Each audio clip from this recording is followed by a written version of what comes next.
1876. Et en 1876, il y a quelqu'un qui a une idée. C'est M. Alphonse Karr, il est là.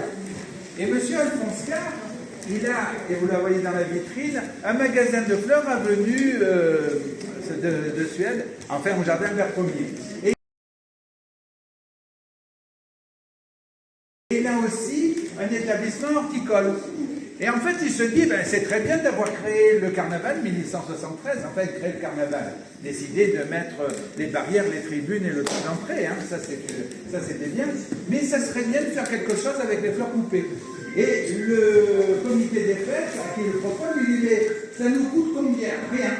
Ça coûte rien parce que c'est les hôtels qui vont payer le fait de fleurir les calèches et les voitures. Tout simplement parce que les hôtels payent et font que les gens qui sont à l'hôtel sont dans les voitures et puis ça laisse balader dans la fête. Donc, d'un seul coup, on implique les gens. Et à partir de là, en fait, il y a une fête qui est une fête aujourd'hui traditionnelle, mais surtout de l'économie qui se met en place. Puisque Nice va changer les collines, les serres, le positionnement de la fleur. Cette administration de Nice vont travailler autour de la fleur et une action. C'est-à-dire cette tradition qui est, on construit des grosses têtes, à la maison du carnaval, on a les corsos de jour, les corsos de nuit, les batailles de fleurs, on fait le feu d'artifice et on brûle le roi. En fait, ça c'est la tradition de se costumer. Ça c'est théoriquement une tradition. C'est se ramener à ce qu'on faisait pour le carnaval, pour le Mardi Gras, avec l'Église. Parce qu'on a dit 1873, mais on sait bien que le carnaval, c'est beaucoup plus ancien. Et on voit bien que c'est un moment où on pète les plombs, on fait ce qu'on veut. C'est la fête des fous aussi, des cendres. C'est ce genre d'éléments. Et en fait, on voit bien qu'il y a la tradition et la manière dont on l'a fait évoluer. Les costumes aussi, parce que là, vous avez le costume de la chamade pour le carnaval. Vous trouvez bien le noir, le blanc, le rouge, mais ça, c'est pas traditionnel. Non, la tradition, c'est là-bas. Sauf que, il y en a combien qui pensent que la robe là-bas, c'est la vraie robe?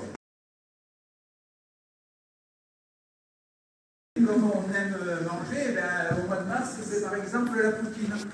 Voilà, la poutine qui est une vraie tradition. Vous les avez ici, les Alevers. Vous savez que c'est pas bien normalement parce que c'est des bébés. On ne mange pas les bébés. Sauf à Nice pendant 15 jours. On a le droit de les pêcher. Alors lorsque je dis Nice, c'est Côte de Cannes, puisque là vous avez une un peu trachette, des photos de Ginetta, et comme on fête les 90 ans de Nice Matin, les photos de Nice Matin sur le Côte de Cannes. Mais c'est une tradition, et je parle des traditions du comté de Nice, c'est-à-dire au sens large de Nice. On a les traditions, comment ça se positionner, et puis les hivernants étant partis, on arrive au mois de mars, au mois d'avril, mai, c'est-à-dire les coucourdons et la fête des nés. C'est assez ici. En fait, là, c'est chaque année à Paris, les Niçois de Paris remettent un prix à une des personnes. Entre les deux, avril, c'était Pâques. Alors là, ce que je voulais parler de Pâques, je me suis posé des questions. De quoi je parle? Alors, je savais qu'il fallait que je parle des rameaux, parce que ça, j'aime bien. Et puis, je voulais parler des œufs au chocolat ou des petits poussins. Enfin, un Nisseco, c'est pour les Niçois, on allait acheter les bœufs. Hein, voilà les petits poussins. Après, ils grandissaient. Et après, un jour, ils partaient de la maison. Et c'était triste. Oui, non, c'est comme ça. Et donc, les rameaux, c'est une vraie tradition. La tradition des rameaux qui s'est tressée, vous avez les rameaux tels qu'on les tresse en Espagne, en Italie, à Nice, on a notre méthode. Et puis, pour les enfants, au 19e, c'était la branche de rameaux d'oranger. Et puis, pour les gens de mon âge, pas les vôtres, parce que vous êtes trop petits, on avait droit à la porte-fosse ou dans des confiseries, les rameaux bleus et roses avec les confiseries. Hein. En Algérie, par exemple, oui. Les rameaux, c'était comme ça. Avec la confiserie, avec les chocolats. Moi, je préfère. C'est pour ma ligne. Et donc, à partir de là, on est voilà. Mais pourquoi tu bouges, toi? Oh, gentil. Il est gentil. Non, c'est pas un bourreau. Hein. Non, dernièrement, il y a des gosses qui m'ont dit c'est un bourreau. J'ai dit non. On m'a dit c'est Tucus large. J'ai dit non. Ils ont une raison d'avoir le. Et donc, on était sur les rameaux et la procession, mais puisque je voulais parler de Pâques, c'est certain que je n'allais pas mettre des œufs au chocolat et un petit poussin, mais plutôt je me suis dirigé vers la procession du vendredi saint. Et en faisant ça, ça permet de parler d'autre chose. C'est les pénitents. une vraie tradition, là encore, du sud de la France et de la Corse, avec une particularité, pour ceux qui l'oublient, c'est que ce n'est pas des religieux, c'est des laïcs.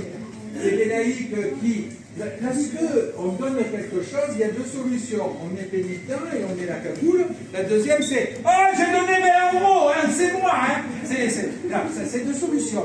En fait, les cagoules, c'est que théoriquement, on ne montre pas qu'on donne quelque chose. On fait quelque chose sans forcément se mettre en avant. Et lorsque vous regardez les couleurs, c'est le blanc pour la maladie, le noir pour la mort, bleu l'éducation et rouge c'était par rapport au sanctuaire. Vous avez Jean-Louis Barrault, vous avez l'Académie française. Lorsque vous regardez la musique à Nice, c'est un siècle de musique, c'est l'Académie d'été, le monastère de Cigné, c'est l'opéra, la danse, les ballets. En fait, le 19e, début d'année, c'est le bel canto à Nice. Lorsqu'on regarde les villas de la belle époque, c'est les salons de musique. On est sur la culture pour nous et aussi pour les autres. On parlera de la cuisine après, et en parallèle, il y a le jazz, bien sûr. Alors le jazz, c'est autre chose, parce que le jazz arrive à Nice en 1918 et pas en 1948. Il arrive avec les Américains, l'association IMC, l'association de la jeunesse américaine, vous savez, Village People. Et donc, cette association-là, on a jeté promenade et permet aux musiciens noirs qui jouaient du jazz de jouer dans les hôtels, dans les caves, dans les bordels, de partout. Et en fait, à partir de 1918, ce jazz rentre dans Nice. Et en fait, ça va nous amener deux choses. 1933, le Club de France, avec De Panassier qui est ici. Et dans cette vidéo, vous voyez Jacques Médecin, comme journaliste, Moretti, qui est le peintre qui fait les carnavals, le jazz. Vous avez un Armstrong devant son tableau, et tout à l'heure, il a joué la trompette, s'il a envie, hein, il a bien envie, vous savez qu'il a bien envie de jouer.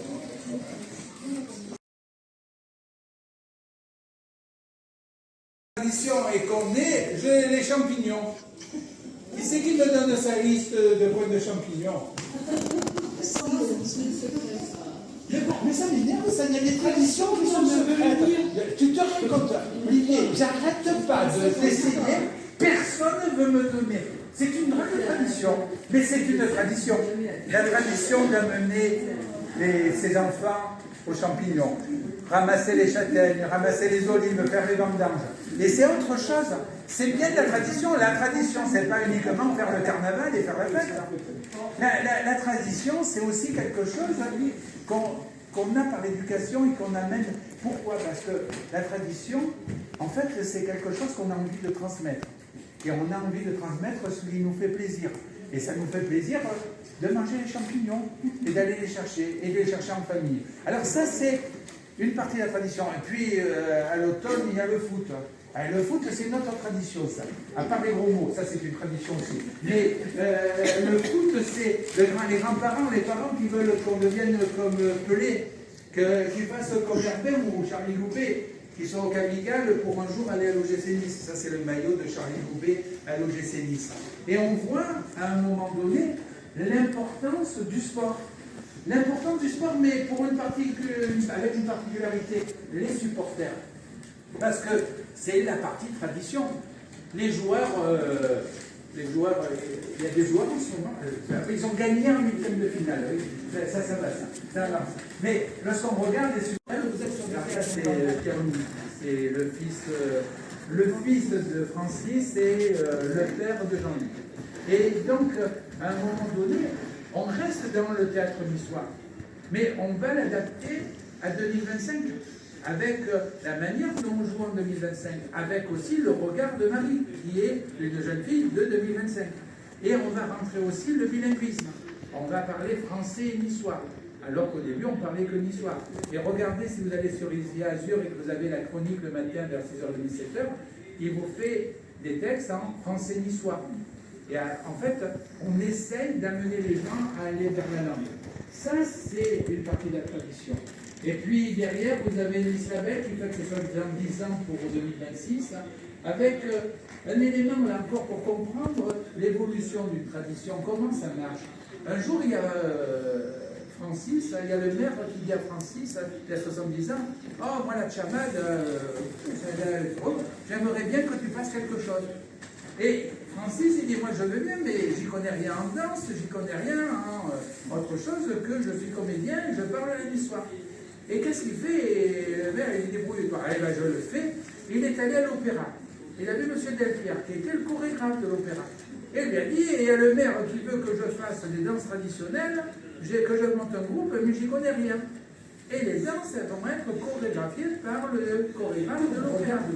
Le spectacle de marionnettes, c'est le lieu où, à un moment donné, on va pouvoir apprendre des choses, critiquer des choses, faire de la satire.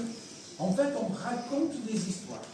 Et deux artisans vont créer ces marionnettes.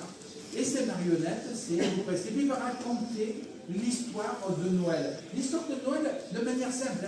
Il y a un ange, il n'est pas la langue, parce que celui-là qui m'ont filé, il date de 2000, et ça ne me convenait pas, j'ai gardé que 1830. Parce que là, il y a aussi les rois mages, mais c'est 2000, c'est les dates de signer qui l'avaient créé. Et donc, en 1830, on crée un spectacle.